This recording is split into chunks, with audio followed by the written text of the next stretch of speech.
राम राम।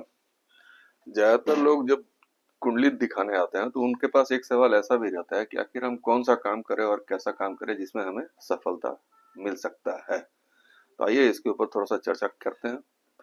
ये अगर आपकी जन्म कुंडली है, नंबर को छोड़ दीजिएगा, ये सब भावों की संख्या है, ये मैं बार बार कहता हूँ। अगर आपकी जन्म कुंडली में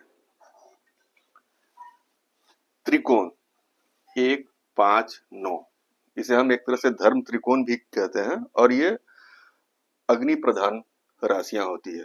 अगर इसमें आपके ज्यादातर ग्रह हैं तो फिर आप किसी न किसी लीडरशिप वाला टाइप का काम करें तो आपको सफलता अवश्य मिलेगी।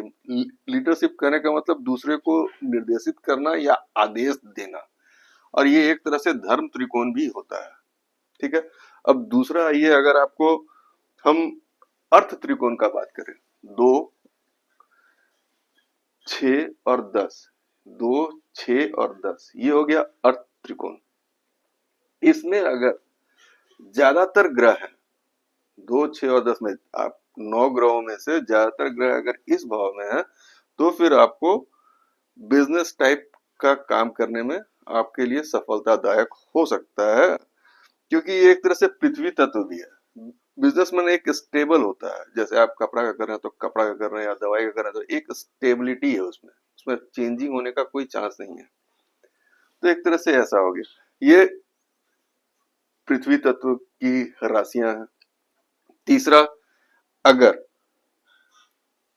3, 7 और 11 भाव में हो तो ये वायु तत्व है, जो कि बहते रहता है, चलते रहता है, और उसमें है कि आपका मूड भी स्विंग करते रहेगा, समय अप डाउन होता है। और इस भावों में 3, 7, 11 भाव में अगर ज्यादातर ग्रह है तो आप मार्केटिंग टाइप का काम करें। उसमें कभी आप हो सकता है ये चीज का मार्केटिंग कर रहे हैं, कभी वो चीज, कभी कॉपी का, कभी पेंसिल का, कभी किताब का, कभी मैंने चेंज होते रहता है, क्योंकि हवा बहने का काम करती है, तो आपको उसमें सफलता मिल सकती है। अब आइए कि मोक्ष भाव, मोक्ष त्रिकोण अगर हम कहें तो 4, 8 और 12, इन तीन भाव में अगर ज्यादातर ग्रह है तो आप केयरिंग का काम कीजिए, नेचरिंग का काम कीजिए। आप जो भी काम कर रहे हो इसमें थोड़ा सा समय अगर आप और मिला देते हैं किसी का केयर करने में, जैसे गार्डनिंग वगैरह सब हो गया, या मैंने अपने अंदर में रख के किसी को फलने फूलने का मौका देते हैं, तो अगर आप इस तरह का काम करते हैं, इसमें हॉस्पिटैलिटी भी आता है, तो भी ये आपको सफलता दिला सकता है। इसी तरह आप अपनी कुंडली में ये देखिए और बताइए कि आपके किस भाव में ज्यादातर ग्रह। आप अगर उस तरह का काम कर रहे हैं और जो भी काम करेंगे उसमें सफलता नहीं है, तो आप इस तरह का थोड़ा देर के लिए आप उस काम में शामिल कर लें, अपने समय निकाल के देखिए, आपको सफलता अवश्य मिलेगी। धन्यवाद।